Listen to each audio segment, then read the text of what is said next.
Okay, guys. This is like our new session. This is the beginning of our new session right now. Okay. So today we will talk about basic stuff. Actually, I guess you already know about the grammar that we're gonna talk about the mistakes that we're gonna discuss. I guess you already know about this, but maybe it's gonna be a good session to refresh your minds or refresh your information, let's say, or the information you know. Okay, so let's begin with the first piece of information. First of all, guys, I would like to discuss some grammatical stuff with you. Okay, so I would like to begin with grammar today because Suad is tired, she said, and I'm tired. So I want to give you like the most important part at the beginning of the session before we begin, before we talk about other stuff. Okay, so the grammar I want to talk about is basically adjectives. What am I gonna say about adjectives? Like everybody knows what adjectives mean. Don't worry about this. I want to talk about advanced stuff.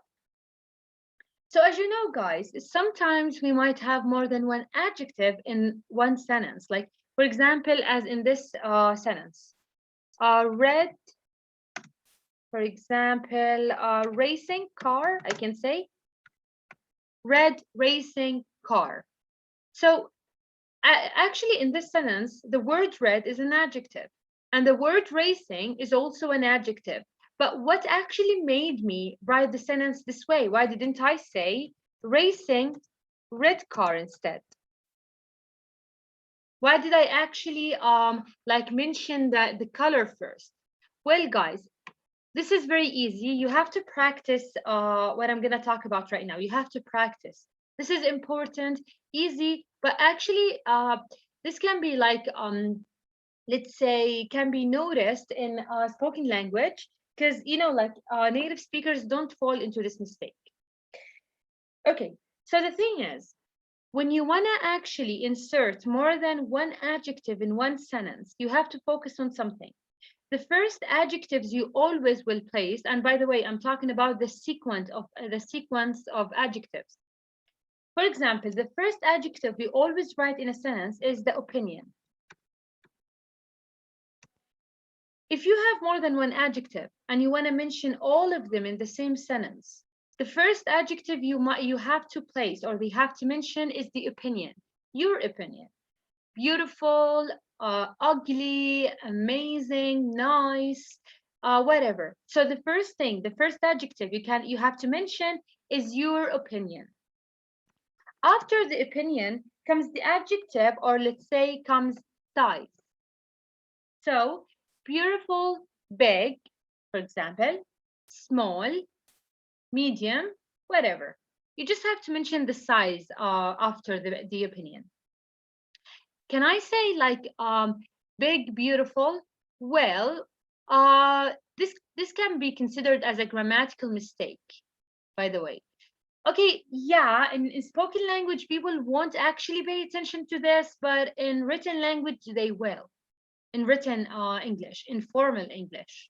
For example, if you are actually writing a message for or writing an email for your boss or for your professor, they will be able to notice those mistakes. So you can't say big, beautiful. You have to say beautiful, big house, for example. After big comes the shape.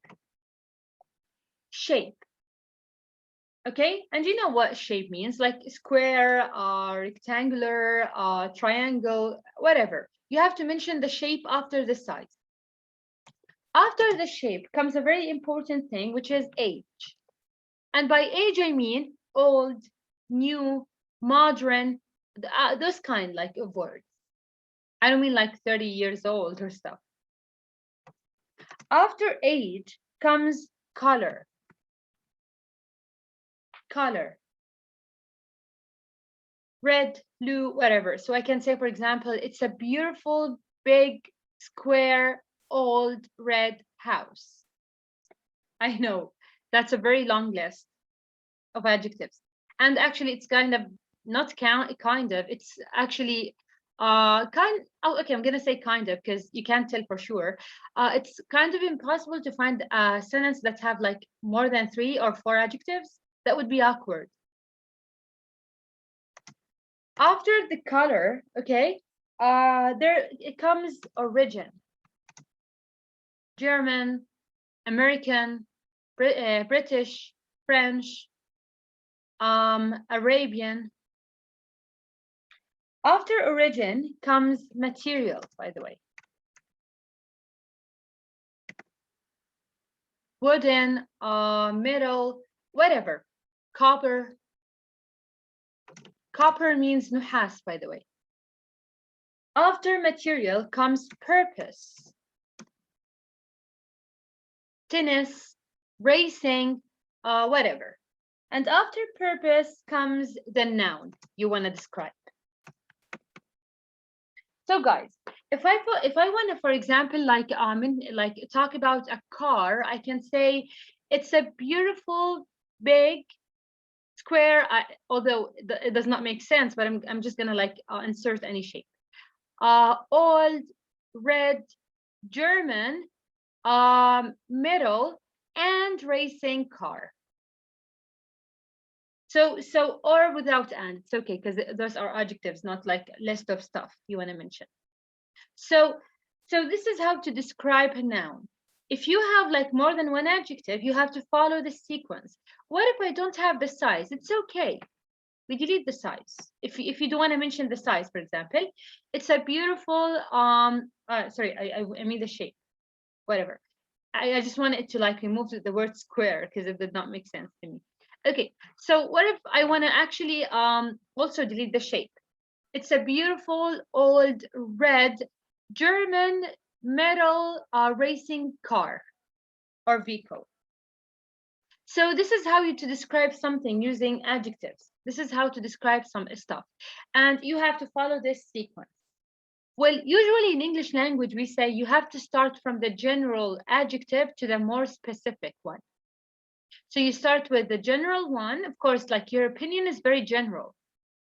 And you have to get to the basic one. The basic one. Okay. Sorry, not the basic. I mean the specific. The specific one. Like the purpose is very specific. Okay. The purpose adjective is very specific. It talks about racing, for example. It's a racing car. This is very, very, very specific. And the material and the origin, those are very specific, by the way. You can say that age, color, and shape come in the same, like, let's say, level. Like you can, it's okay if you mix between them. It's okay if you said like red old car. No one will pay attention in spoken language. If you said red old car instead of old red car, no one will pay attention. But if you said German red car, that would be a big grammatical mistake. So those three here are on the same in the same level. And those over here with the shape and the I guess there's something else. The shape and the size, they come in the same level. Like if you want to add the shape and the size. And opinion must come first.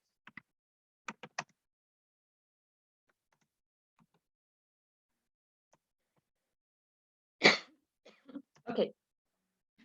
So when it comes to those adjectives which are like beside each other, you can actually, let's say, change their sequence. It's okay. It will be all right in spoken language. But you can't actually mix between those and those. Just a second, please.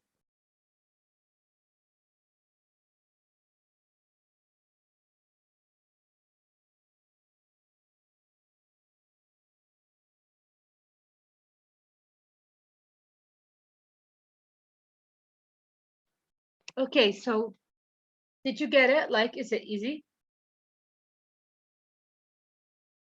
Did you yes, here, okay. Okay. So this is the first grammar I wanted to talk about. Our last grammar, which we would actually talk about next week, it's gonna be the hardest, let's say, the hardest grammar. So I want you just like to to pay attention to me next time, okay? This one is hard, but it's not harder than the one I will actually explain to you on Thursday. So there's a very important difference, and I guess you're aware of this difference between the word do and the word make. I guess you already know. To do something means to actually accomplish something in process, like following a certain process. For example, to do the dishes. In order to do the dishes, you have to actually go like you have actually to wash the dishes, to clean them, to let's say dry the dishes, and this is how you do the dishes. Okay, so like you have a certain sequence you have to follow in order to wash the dishes. But when it comes to make means to make something. You already know what make means, like yasna, or to make something. Okay, for example, or to make something out of nothing. Like for example, to make money. To make money means to gain money, right? To make money means to gain money. So this is the thing that I wanted you to know. Like do means like to follow a certain sequence, a process. For example, to go to the faucet, to turn it on, to grab the dish, to put it under the water, to clean it, then to dry it, then to put it back in its place. Those are the sequence, or let's say this is the sequence you have to follow in order to do the dishes.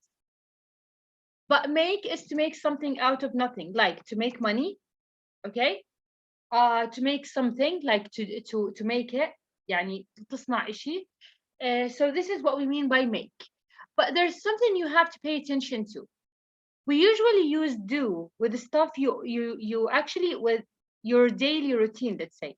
Do the dishes, do your homework, etc.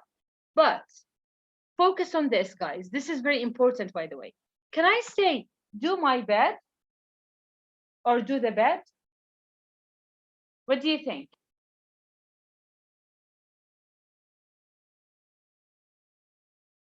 Can I say do my bed? Although, yes, my Hiba, what? do my bed. Do my bed ولا do my bad? Do my bed. Like my I bed. don't know. Yeah. Yeah. Guys, pay attention to this. I can say do the dishes. I can say do my homework. I can say do my job or whatever. But I can't say do my bed. Why? No reason. It's like this in English language. Although to make your bed, you have to follow a certain sequence, and it's one of the daily stuff you actually do every day, right? The stuff that you do in your daily routine. But it does not matter because you have to say make my bed, not do my bed. Yeah, because in English language and even in every language in the world, there are some stuff that can be like irregular stuff. So make my bed, not do my bed. Okay. Now, let's imagine that, for example, you were talking to your friend and she told you, come on, let's go like eat in this fancy restaurant. And then you want to say, no, I can't because I have to stick to my money. Or for example, I can't spend my money. I have like a certain amount of money and I can't spend it. How can you say this in English language? In a very easy and short way, let's say. And more native-like way. Okay, so Alice is very tired. She said she's just gonna listen to me today. She's very tired. So I'm just gonna and Hiba, I guess, is very tired because she has an interview today, or she had an interview today. So I'm just gonna keep on. So instead of saying, I have a certain amount of money and I'm saving money and I can't actually spend my money with you, or spend my money on this fancy restaurant. And instead of all this, you can just say,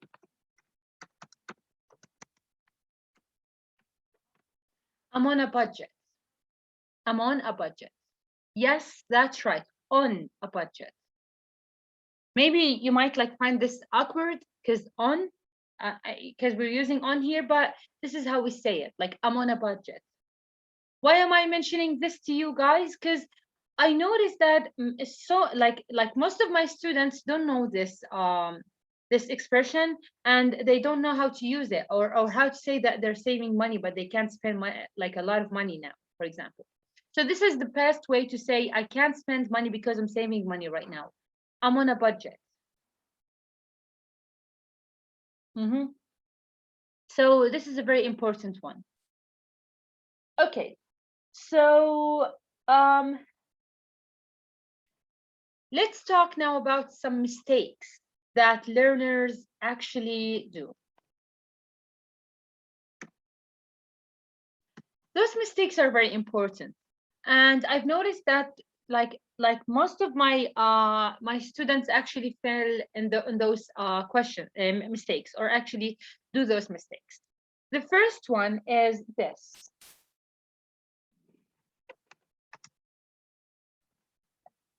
Of course, guys, by the way, in spoken language, you can make mistakes, by the way. There's no way you can be like you can have a perfect English. There's no way. I mean, it's okay to make mistakes. It's okay to say, for example, he have, although it's he has. But it's okay if you just like said he have in spoken language. No one will pay attention, by the way. This will be all right, not a big deal. But there are some mistakes that can be like can be, let's say, destructive to your language. They can be like people will notice them. And this is one of those mistakes. On next Monday. I'll meet you on next Monday. No, you can't say I'll meet you on next Monday. This is one of the biggest mistakes, by the way. And actually, native speakers notice this one. You can't say I will meet you on next Monday. Okay, then how can I say this if I can't use this sentence, let's say, or this sequence of words? Well, you can either say I'll meet you on Monday, and by the way, with a capital letter, and the one you're talking to will understand that you're talking about next Monday. Or you can actually say I'll meet you next Monday, but on next Monday, no. I'll meet you on Monday, or I'll meet you next Monday. Okay, so yeah, that's the thing. So we have a different mistake, or let's say a very similar one, but with months actually. In next July, which is last.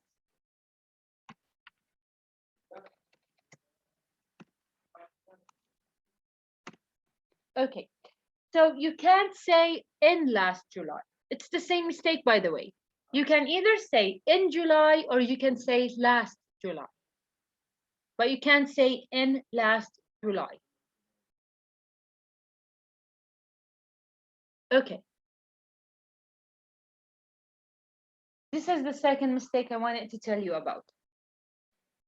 Okay, there's something important, by the way, guys. I noticed something. Like, when we want to tell time, when we want to say, it's like, for example, 6:30. First of all, guys, this is not half. This is half.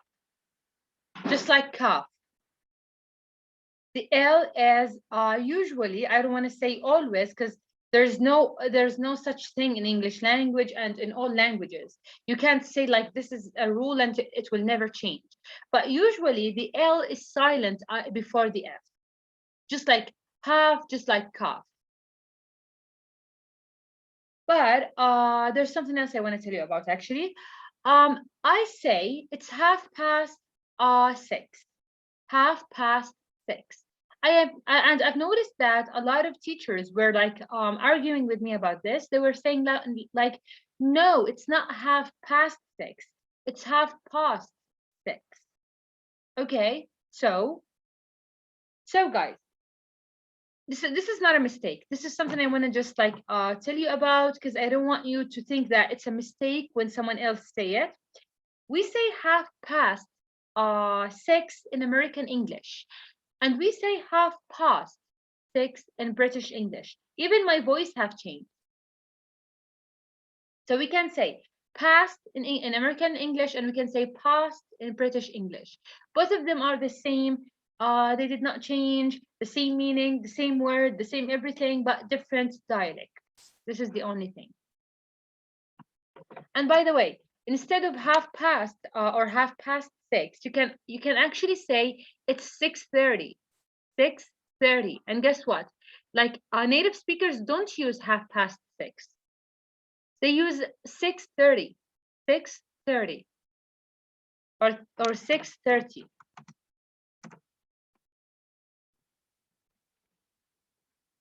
Okay. Okay, so I wanted to talk about something else, like I guess I forgot. Yeah, I remember. Okay, so there's a very important word also I want you to know.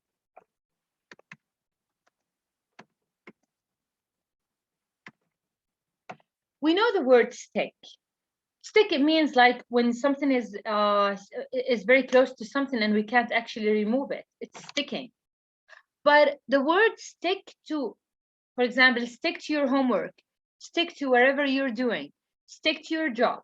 It means like keep doing your job and don't pay attention to stuff that are going on around you. So this is what we mean by the word stick to. Stick to something. Stick to your work, stick to your job, stick to your house, stick to whatever you've been doing, for example. So this is a very important word. Although I don't like this session this way, no one is participating. I feel like I'm talking to myself right now. You still here with me, okay? Yes, I am with you. Okay. So I want to talk about something else also. Yeah. Okay, so I want to write this word for you guys. Just a second. It's not right.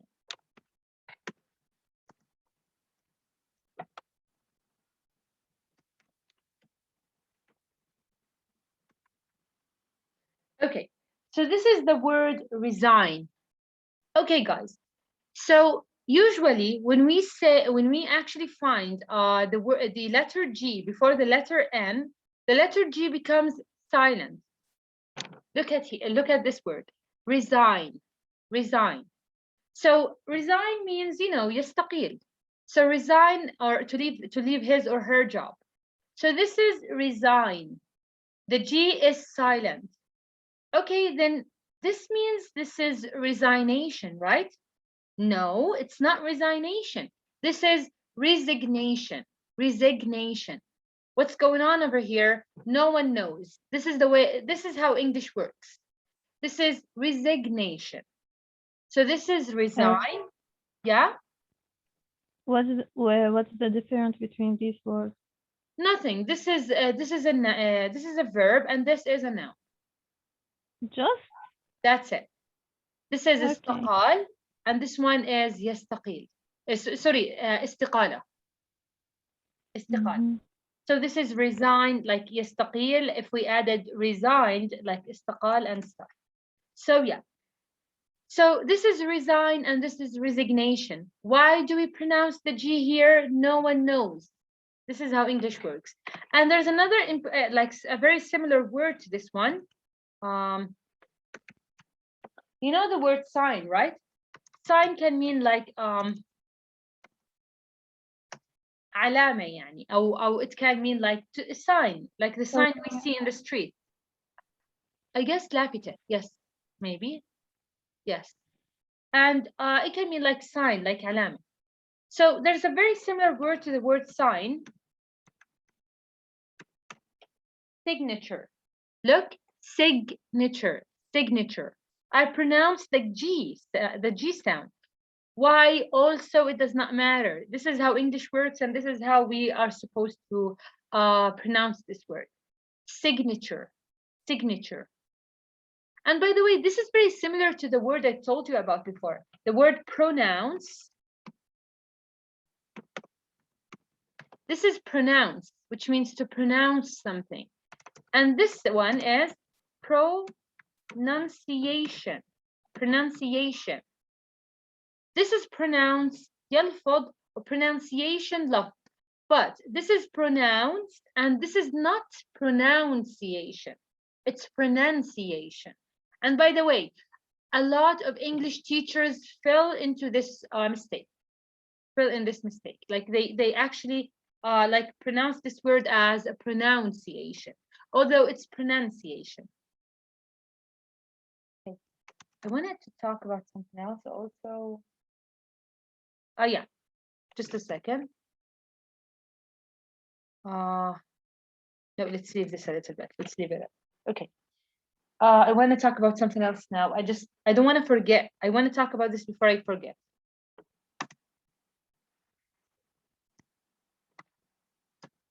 Okay. What does the word guy mean? Do you know? Guy. Guy زي رجل أو شاب. شاب. That's right. Man. رجل. Yes, this is a very easy one. Very, very easy. Okay. So what does it mean to say wise man? He's a wise man. What does this mean? Wise man, it means like حكيم. أما Yes. wise guy راح تكون بمعنى هيك بايخ شوي راح يكون المعنى على الأغلب. Yeah, you know this one. Yes, I know this one. Because I guess from translating, right? From translation. Actually, I watched a video. Yes. I don't know, but there's someone who's being angry and nervous about some words of English. Because I like this stuff. Okay, yeah, this is very important, by the way. Wise, we can't use wise with someone who's like young, not with guy, not with boy, and not with anyone. This is very similar to bless your heart. Like, yeah, you're wise. Like, okay. If you don't want to listen to someone, if you think that he's stupid, then this is the same. Okay. So a wise guy is a guy who's trying to look clever, but he's stupid. Okay. Also, I have this word.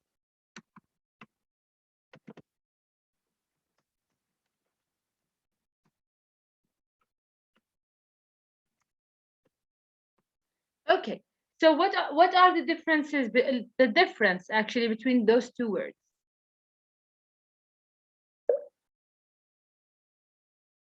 What do you think?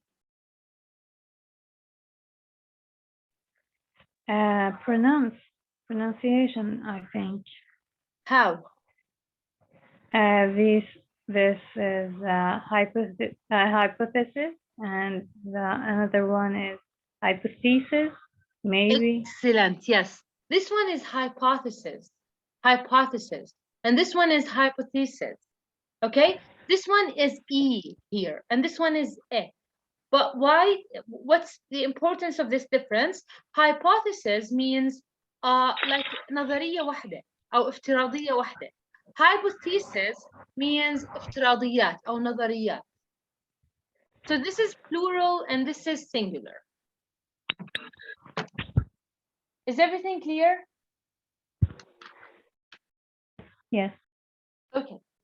So I wanted to talk about something else now. Okay. So the session is about to end. It's okay. When it's over, we will be back. You will talk about your favorite movie, and then after this, we will talk about a couple of stuff, and then we will leave. About idioms. I left idioms for the last section of this lecture, by the way. Okay. So now I wanted to talk about something, guys. When we're in school, or when we were at school, teachers were like keep saying the word raining to us. It's raining outside. It's raining heavily outside. It's not raining very much outside. Just they were using the word raining and just the word raining. Whereas, guys, this is not right. Rain is an important word, but it's so basic. Like native speakers don't keep saying rain, rain, rain. They don't use rain much. Actually, they use a lot of words instead of raining. Let me show you some words you're supposed to use.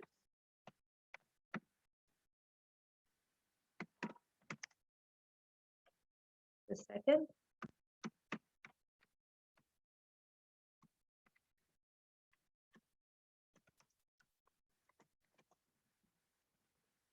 Okay, we talked about raining cats and dogs.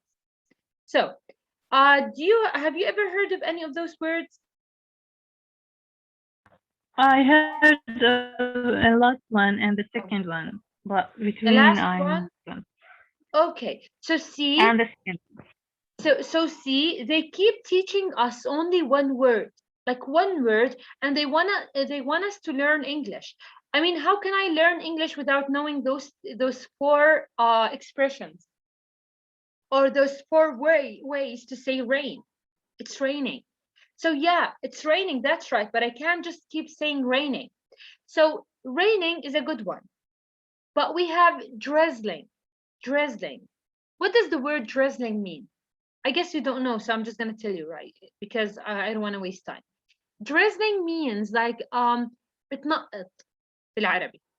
This is what we mean by drizzling. It's drizzling outside. بتنقط لسه بعدها ما يعني مطرت منيح. It's drizzling outside.